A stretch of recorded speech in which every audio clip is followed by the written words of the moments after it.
एक छोटी सी कहानी है, सुनाऊंगा। कालू झिमर जो है ये मछलियां पकड़ा करता था, बहुत ही लूट खसोट किया करता था। एक समय आसपास के सारी मछलियां ढोली तालाबों की।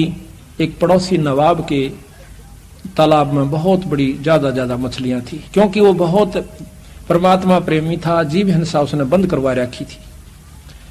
अब वो एक दिन देखा कि उसमें बहुत ज्यादा मछलियां हैं। चोरी करने का स्वभाव अपना सही, तो उसने सोचा आज रात न जाऊंगा बखते उठकर।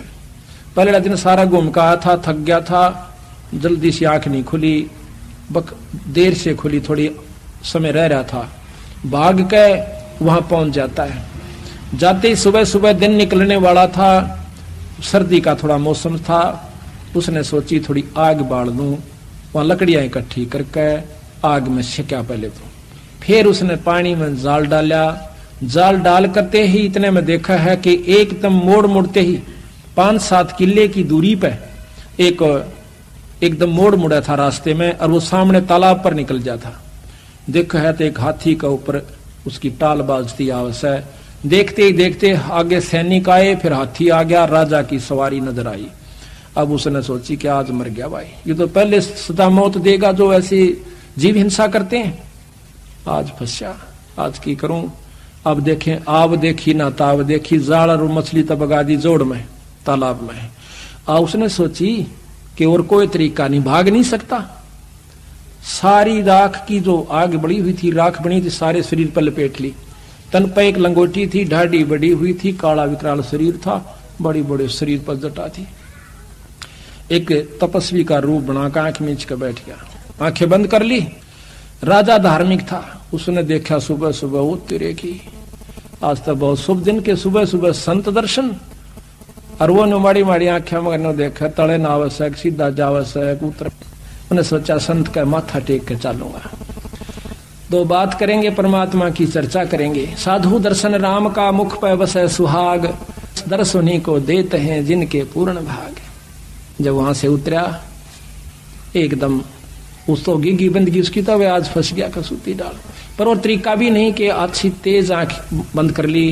राजा धार्मिक था ही, उसने सोचा कि दुखी नहीं करे। बहुत तेज आंखें बंद कर ली और कति सावधान हो गया, सांस भी बंद कर ली जिसी रोक सके था। राजा ने 2 बार तो राम राम नमो नारायण कही, पर बोला तो पकड़ा जावा, नहीं बोला। उन्हें सोची कोई साधक है, बोलना नहीं चाहिए।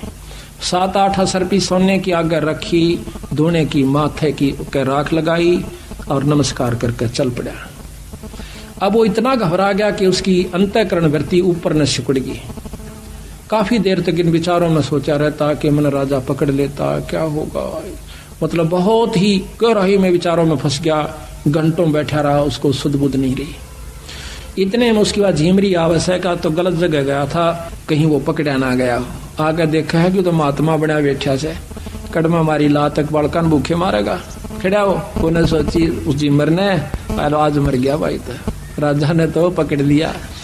पाछा देखे न कहा महाराज मैं तो आज पकड़े, आज आया सुबह देखे है तो बार पीछे खड़ी उसकी धर्मपत्नी। तो सहम गया कि राजा कहाँ गया, कि राजा कहाँ, राजा था यहाँ पर। फिर आगे देखा मोर सरफी पड़ी सामने। उसने सोचा कि तेरे की कि राजा नहीं था, कि ना राजा नहीं था। हाथियों के पैर देखे, घोड़ियों की टाप देखी कि राजा तो चला गया, पर माथा टेक कर गया।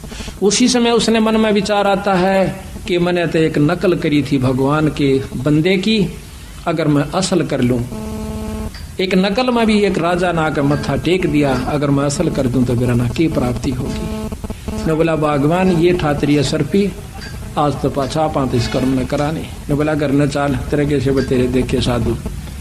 आप घर ले आई, सुबेरे जाल लेकर भेज दे, सांझ न रोटी खाकर घर आ जा, खाली नो का मेरे पर नहीं पकड़ी जा।